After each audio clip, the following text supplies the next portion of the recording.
امریکی کانگریس میں کشمیر کے مسئلے کی گونج ابھی تک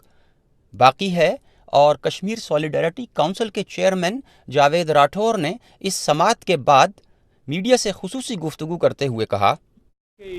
یو ایس کی ہسٹری میں فرسٹ ٹائم ایسے ہوا ہے کہ کنگریشنل ہیئرنگ کشمیر کے اوپر ہوئی ہے اور بہت سارے لوگوں نے پارٹیسپیٹ کیا.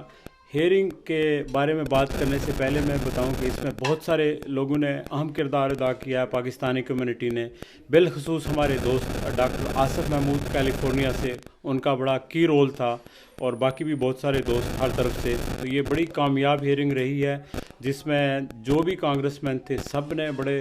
زبردست سوال کیے, اتنے ایسے سوالات کیے کہ جو سیکرٹری آف اسٹیٹ ہیں ویلز اور ہیومن رائٹس کے سیکرٹری آف اسٹیٹ ہیں وہ کافی انڈر پریشر تھے, اور انہوں نے یہ ایکسیپٹ کیا کہ کشمیر ایک متنازع مسئلہ ہے, اور پھر انہوں نے یہ بھی ایکسیپٹ کیا کہ یہ ہیومنیٹیرین کرائسس ہے کشمیر کے اندر. تو یہ بہت بڑی اچیومنٹ تھی. اور اب اس ہیئرنگ کے بعد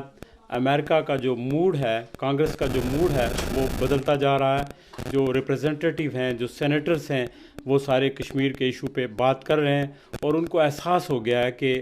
مسئلے کی حساسیت کا, اس کی اہمیت کا, اور جس طرح سے ہیومن رائٹس وائلیشن ہو رہی ہے کشمیر کے اندر جس پیمانے کے اوپر, تو اس کے اوپر سب کو تشویش ہے. بلکہ اس میں کئی کانگریس مین جو ہیں انہوں نے یہ کوسچنز بھی اٹھایا اور سیکرٹری ویلز سے کہا کہ ہندوستان آپ کا کیسا دوست ہے کہ وہ آپ کو کشمیر کے اندر جانے نہیں دیتا.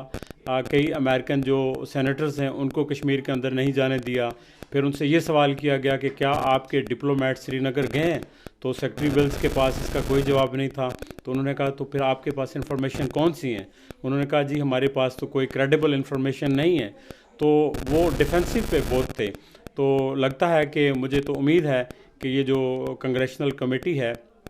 یہ اپنی کوئی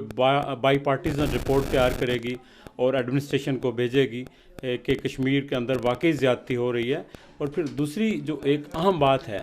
وہ یہ کہ جو وٹنس سیکنڈ سیشن میں پیش ہوئے, اور ان وٹنس کے اندر ایک جو خاتون تھی وہ کشمیری خاتون ہے لیکن وہ ہندو خاتون تھی, پنڈت, ہندو پنڈت, وہ پروفیسر ہیں ایک یونیورسٹی میں پڑھاتی ہیں, بڑی کریڈیبل خاتون ہیں, ان کا نام ہے پروفیسر نتاشا کول.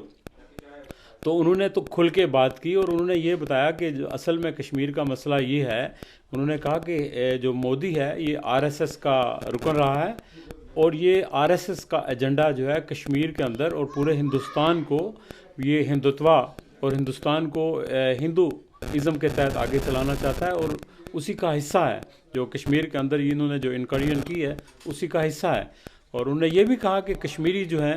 وہ یہ آرٹیکل 370 اور 35A یہ بھی ایشوز ہیں, لیکن اصل ایشو جو کشمیر کا ہے وہ رائٹ آف سیلف ڈٹرمنیشن کا ہے. اگر ایشو کو ریزالو نہیں کیا گیا, چونکہ یہ بون آف کنٹینشن ہے کشمیر کا ایشو, اور جب تک یہ ریزالو نہیں ہوتا تو اس وقت تک وہاں ٹینشن رہے گی اور ہیومن رائٹس وائلیشن رہے گی. بلکہ ایون کمیٹی کے جو چیئرمین ہیں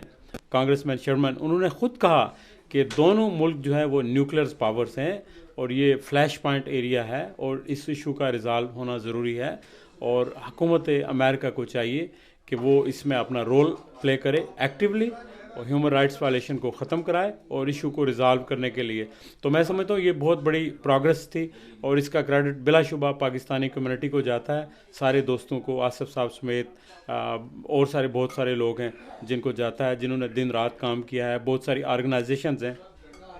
اور ہم نے یہ فیصلہ کیا ہے کہ انشاءاللہ ہم یہ کوشش